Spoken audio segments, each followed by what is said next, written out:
Hello, welcome to the channel. Today we're looking at Visme. That's my.visme.co, and specifically their new whiteboard feature. So if you've been watching videos on the channel recently, you will have seen I've been exploring alternatives to Google Jamboard, and I thought we'd look at Visme this time around. So if you want to look at my other alternative as to a Google Jamboard, then click on the banner in the top right hand corner and you can watch my alternative suggestions there. So today, Visme. So what is Visme? Well, it's similar to Canva in a way. We've got lots of different things that we can create, and over the coming weeks I'm going to be exploring some of the other products, but today we're going to look at Whiteboard. So I'm going to be looking at it at the same time as you. So I've gone to Visme, myvisme.co, and we're going to click on, let's just step her back actually. So I've come here, I've logged in. You can log in with your email, whatever, and then I'm going to click create new, and then you've got a choice of project and it lists all of the options, or it gives you that option of what you recently chose. So I'm going to stick with whiteboard.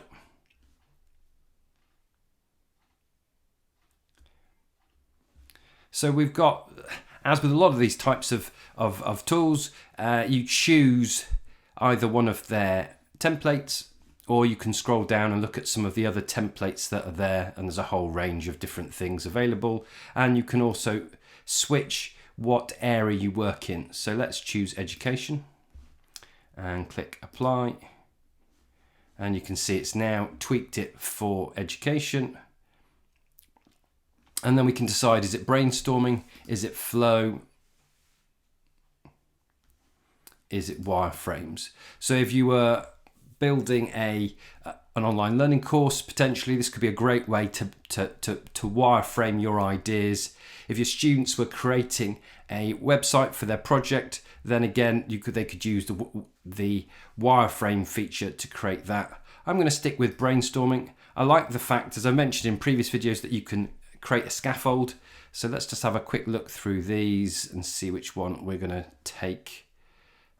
Let's go with this one, I think. Actually, no, let's go with this one here. So we can choose that by clicking edit.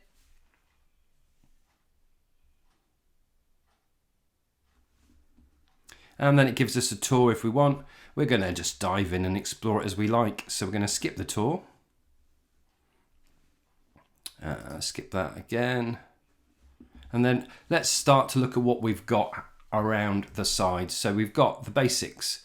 So we click on that, we can add text, so we add a title, we can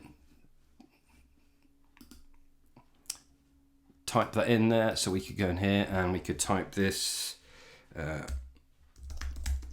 let's go with, always helps you spell it correctly.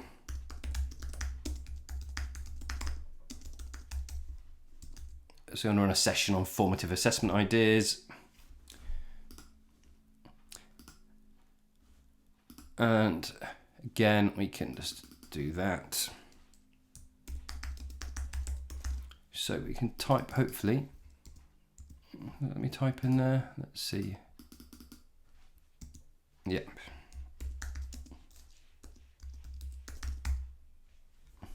And as you'd expect, when you select the text, you get a pop-up box which allows you to choose the font types, and there's a whole range of different fonts. You can adjust the size, you can adjust the color. Bold, italicize, underline, alignments, and bullet points, and annotations. So we've done that. Graphics wise, we can choose the colors, we can replace with a different graphic, and it's going to suggest, so it's quite a nice feature here, it suggests other similar icons that you may want to use. So let's go with that one, and then as you'd expect, we've got handles on the side of our graphic which we can pick up and stretch. So we've got that. We can also search for icons. So I'm going to put question. Let's put questioning and see what we get in the way of icons. So we've got some icons there, so that's quite nice. So let's pick that one. And then we can maneuver that. Let's get rid of the arrow. We'll put that in there. And as before, we can pick up the handles on the sides and just expand that to fit with our infographic. So we've now got that in there with our whiteboard. What else can we do? Let's scroll down the left hand side. So let's go to photos. We can choose some of the photos that are contained within their gallery. We've got the option of GIFs, mock-ups or cutouts, and we can also upload, and it'll allow us to upload from Google Drive, OneDrive, and your PC or Mac. So that's all really nice, and any images you upload will appear in My Images. So let's keep going. We've got data, so we've got different graphs and charts that we can add. So looking at those, we've got bar charts, pie charts, donut charts, you get the idea. And the same with these. What I really like is the flow diagram. So we can start to create a flow diagram of our own. So if you were going through with the students, maybe something linked to a particular process, then you could start to create your own flow diagram, and we can position that. And we can then scale it.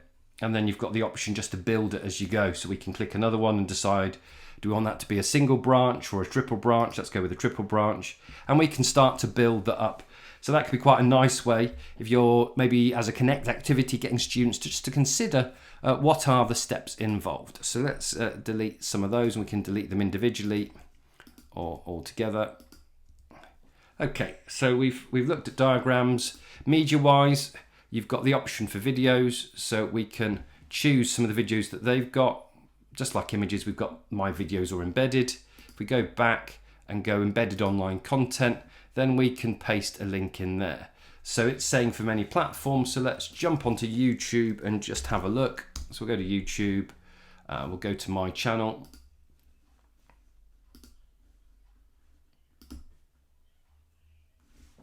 Let's pick one of the recent videos. Let's go with this one. Oh.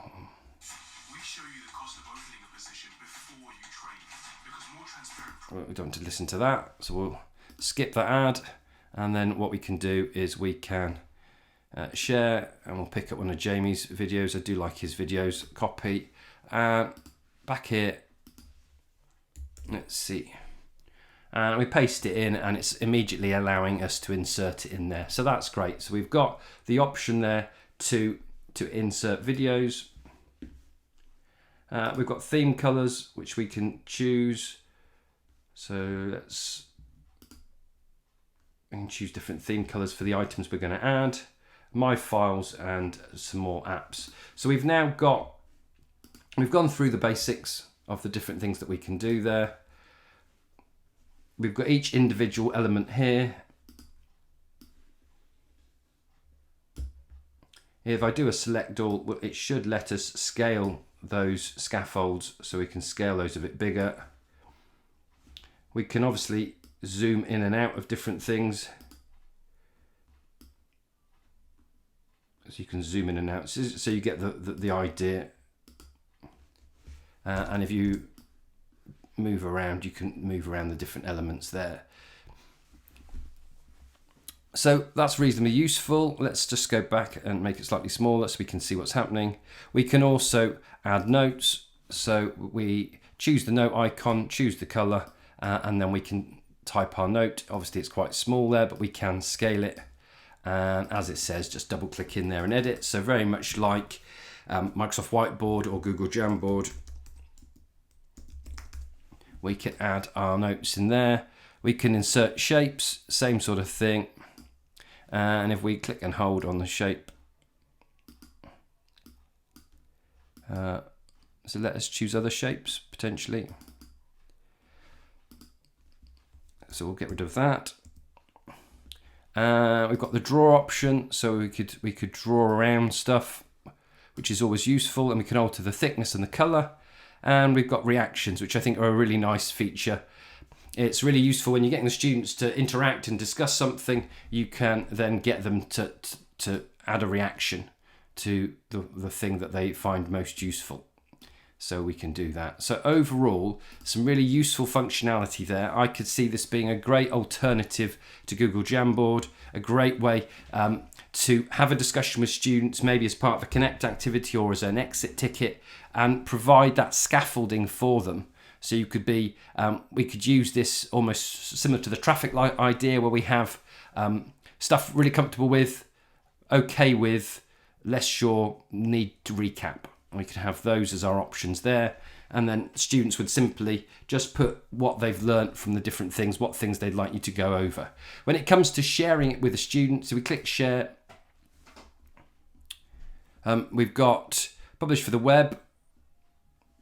So that means that we click publish and everyone can view it. We share privately, we can add specific people, or we can do anyone with a link, and we can choose can comment. So that would allow us to add comments.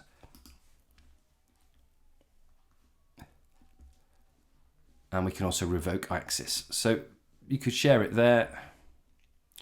You've got embed options. You could embed it into a page. So that could be useful if you want to embed it into your VLE. But yeah, so really rich features. I think this could be a really suitable alternative to Google Jamboard. So I hope you found the video useful. Remember to keep watching, keep subscribing, more videos coming along very soon. Thanks for watching.